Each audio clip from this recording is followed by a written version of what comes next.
I did not think I was ever going to make this video. 3 months ago, I left my marriage, my health was collapsing, and I was barely functioning. But this week, I walked 20,000 steps in Disney World with POTS.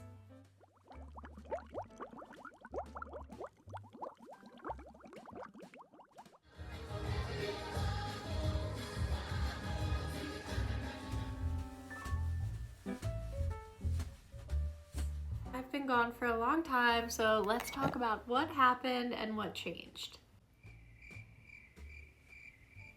A few months ago, I made a very hard decision to leave my husband, and that completely broke me. I see a lot of people asking, oh, well, if you loved him and you're sad about it, then why did you leave? That was the biggest heartbreak I've ever been through. And 3 months later, when I'm still going, I cried before this video. But it's something I needed to do, and I think by the end of this video, you'll understand how big of a change it made in my life and in my health. And I'm not going to be bashing anyone because that's not what this space is for, unless you're Grandma Lasagna. If you know, you know. But what I will say is that I was not okay. I wasn't. My nervous system wasn't okay. And then when I moved in with my family, I still was doing poorly because I was dealing with so much emotional stress and heartbreak. The first month of being here, I was just Is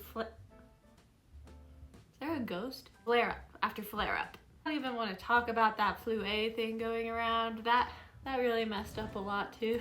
However, after my body adjusted to being here, something very big changed. If you don't know, before I came here, I was practically spending all day, every day in bed. My POTS symptoms were completely out of control and I was so miserable. But here I noticed I was able to spend less time in bed. I started going on teeny tiny walks with my mom. We would walk to the mailbox and back and I was completely out of breath. We would have to stop multiple times for me to sit down on the sidewalk to catch my breath. But then we started walking around the block. Then around the neighborhood, and then about 3 weeks ago I started walking 10K steps, no problem. And then we went to Disney World.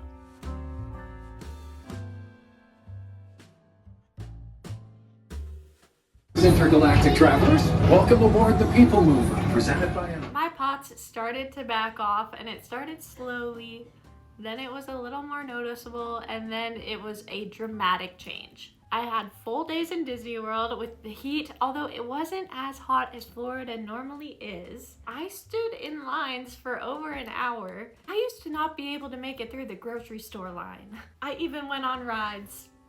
They call me the Tower of Terror because they're never sure when I'm gonna drop. I didn't drop it. That was fine. I really thought these things were out of my life forever. Do I still flare? Yes. I kind of thought in Disney World that maybe my POTS was gone because I was doing so well. But I have been in bed sleeping all day, every day, and having trouble staying awake. But today is the first day I'm feeling good again. So I still have symptoms? Yes.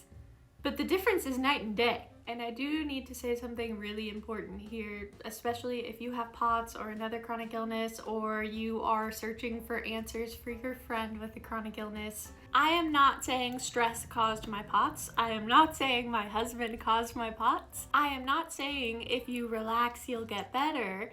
And I am definitely not saying that this will happen for everyone if you reduce your stress. For a very long time, I pushed very hard against the idea that trauma, stress, or my emotions had anything to do with my illness.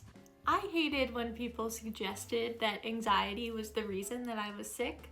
It felt dismissive, and I felt like they were saying that it was all in my head. So I just completely rejected that concept. I even made skits about how silly the idea of that was. I think in doing that, I was also denying my own reality. Did stress cause my POTS? No. If anything, COVID actually made my POTS 100 times worse. But so did stress. Stress was a huge trigger to my POTS. Stress is a huge trigger to my POTS. I think my nervous system was constantly in threat mode, and when my environment changed, so did my symptoms. When I say that, I've had a lot of comments asking if I had mold in my old environment. There's no evidence that mold causes POTS. It might make it worse, but I think if I was having an issue with mold, it would be more respiratory than with my POTS, my autonomic nervous system. There was no mold that I knew of.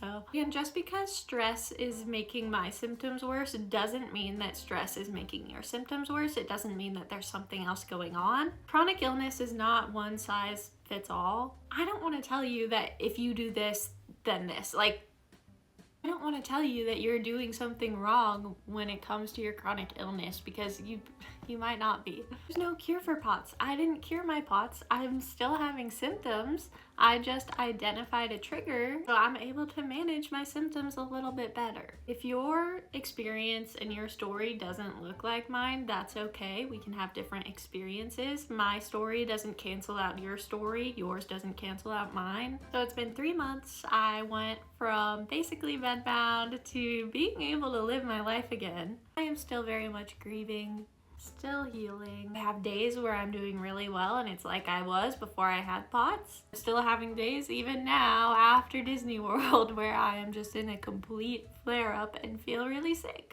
But I am very thankful that I am able to feel so hopeful now about my future, that I'm feeling a little better and able to do a little more. Something I cannot leave out. What really carried me through is my family and my faith. Psalm 23 is what I clung to every day. Psalm 23 was a big reminder that I wasn't alone through all of that. And if you're going through a really hard time, just know that you are not alone. I love you, and I hope to see you soon. Bye.